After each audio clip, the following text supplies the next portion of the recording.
नारे हम्द। बस ये सब कुछ खुदा से है जिसने मसीह के वसीले से हमें अपने साथ मिला लिया और मिलाप कराने की खिदमत हमारे सुपुर्द कर दी। आज हम मुकद्दस मत्ती की अंजील, उसका नामा बाब और उसकी आयात 12 और 13 पर ध्यानो ज्ञान करेंगे। और आज हम गुनाहगारों के साथ खाना, इसके बारे में सुनेंगे। उसने ये सुनकर कहा कि तंदुरुस्तों को नहीं बल्कि बीमारों को तबीब दरकार है। लेकिन तुम जाकर इसके मानी दरियाफ्त करो कि मैं कुर्बानी नहीं बल्कि रहम पसंद करता हूं, क्योंकि मैं रास्तबाजों को नहीं बल्कि गुनाहगारों को बुलाने आया हूं।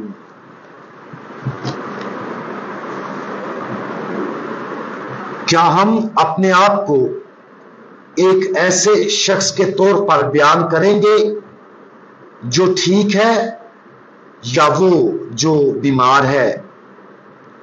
क्या हम रास्तबाजों में से हैं या क्या हमारा शुमार गुनाहगारों में होता है?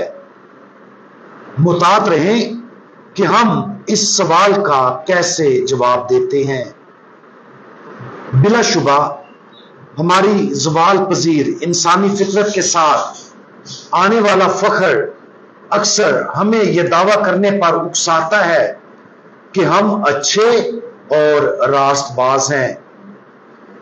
लेकिन आजिज़ी इस हकीकत को जाहिर करेगी कि हम बीमारों और गुनाहगारों में से हैं।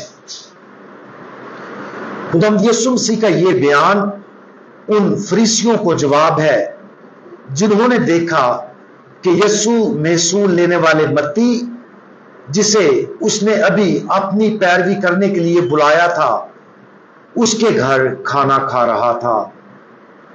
मत्ती ने वाकया ही सब कुछ छोड़ दिया और यीशु के पीछे हो लिया, और फिर उसने अपने घर पर यीशु के लिए रात के खाने का एहतमाम किया। उस खाने में बहुत से मुहस्सल और गुनाहगार आए और यीशु और उसके शागिर्दों के साथ खाना खाने बैठे, जिसकी वजह से फरीसी उन सब का मजाक उड़ाने लगे। खुदावंद यीशु मसीह का जवाब सुनना हमारे लिए बहुत अहम है। ये कि वो उन लोगों के लिए नहीं आया जो तंदुरुस्त और रास्तबाज थे, बल्कि उनके लिए जो बीमार और गुनाहगार थे। ये हमें दो अहम बातें बताता है। सबसे पहले ये हमें बताता है कि अगर हम आजिज़ी के साथ इसका इतराफ नहीं कर सकते और अपने फख्र के साथ ये दावा करते हैं कि हम तंदुरुस्त और रास्तबाज हैं, तो हम बुनियादी तौर पर खुदावंद यीशु रूहानी तबीब को अपनी जिंदगियों से रद्द करते हैं। हम बुनियादी तौर पर कहते हैं, खुदावंद हमें आपकी जरूरत नहीं। यह देखना भी मददगार है कि यीशु अपने आप को गुनाहगारों के साथ देखकर शर्मिंदा नहीं हुआ। उसने जरा भी हिचकिचाहट महसूस नहीं की और दर हकीकत साफ साफ कह दिया कि ये वही हैं जिनके लिए वो आया था। इस वजह से हमें यह तस्लीम करते हुए खौफजदा या शर्मिंदा नहीं होना चाहिए कि हम गुनाहगार, रूहानी तौर पर बीमार और अपने खुदावंद के मोहताज हैं।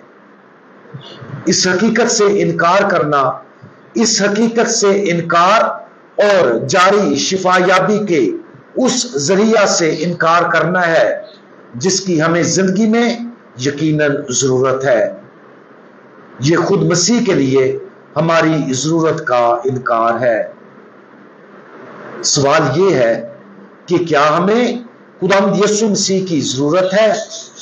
क्या हमें हर रोज बातनी सफाई, शिफायाबी اور मुआफ़ी की ज़रूरत है। अगर हमारे लिए इस सवाल के लिए पूरे दिल से हाँ कहना मुश्किल है तो शायद हम फरीसियों के गुरूर के साथ इससे ज्यादा जद्दोजहद कर रहे हों जो हम जानते हैं। इससे कोई फर्क नहीं पड़ता है कि हम कितने ही मुकद्दस बन जाएं, चाहे हम कितनी ही दिल की गहराइयों से दुआ करें और चाहे हम कितने ही खरायती क्यों ना हो, हमें हर रोज खुदाई मुआलज की शिफायाबी और मुआफ़ी की जरूरत होगी। मुआफ़ी के लिए आज हमारी जिंदगी में जो जरूरत है उस पर गौर करें। हम किस गुनाह के साथ सबसे ज्यादा जद्दोजहद करते हैं? दिलचस्प बात यह है कि कोई जितना ज्यादा पाकीज़गी में बढ़ता है उतना ही वाज़े तौर पर वो अपने रोजमर्रा के गुनाहों और मुआफ़ी और शिफा की जरूरत को देखता है। अगर हम इसके साथ भी जद्दोजहद करते हैं तो अपने ज़मीर को जांचने में वक्त गुजारे, उसे मजीद अच्छी तरह और ईमानदारी से करने के तरीके तलाश करें। अगर हम ऐसा करते हैं तो हम यकीन कर सकते हैं कि हमारा खुदावंद इलाही तबीब आज और हमेशा हमारे साथ खाना खाने की शदीद ख्वाहिश करेगा। हम दुआ मांगें। हमारे मुआफ करने वाले खुदावंद, आप वो इलाही तबीब हैं जो हमारी तमाम बीमारियों को मुआफ करने और शिफा देने के लिए आए हैं। हमारे गुरूर और खुददारी को दूर कर दें ताकि हम आजिज़ी से भर जाएं और अपनी जिंदगी में गुनाह को साफ देखें। जैसा कि हम अपने गुनाहों को देखते हैं, हमारी मदद फरमाएं कि हम आपकी तरफ रजू लाएं और आपकी बेपनाह रहमत पर भरोसा करें। प्यारे खुदावंद, आप गुनाहगारों के लिए आए हैं और हम उन गुनाहगारों में से हैं जिन्हें आपकी जरूरत है। खुदावंद यीशु मसीह, हमारा भरोसा आप पर है। आमीन।